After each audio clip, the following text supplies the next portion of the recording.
Question number 5. Here's a shaded square. Write the coordinates for point A. Well, using the clues we're given, if we go from this point D, drop an arrow down and drop an arrow across, we know that coordinates is along the corridor first, then up the stairs.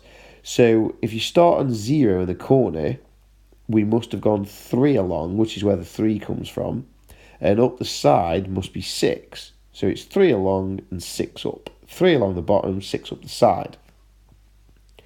Now if we do the same for B, so drop an arrow all the way down from B and all the way across from B, so we've got 8, 11. Well, that 8 must be 8 along the corridor, so that's 8 along the bottom, and that 11 is 11 up the stairs, so 11 goes up the side.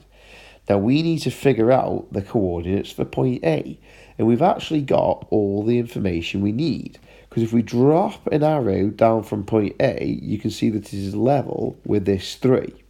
So starting on 0 in the corner, we go along the bottom to 3, along the corridor to 3, so that's our first answer, and then up the stairs, we're level with this 11. So point A must be 3 along the bottom and 11 up. And there's your answer, 3, 11.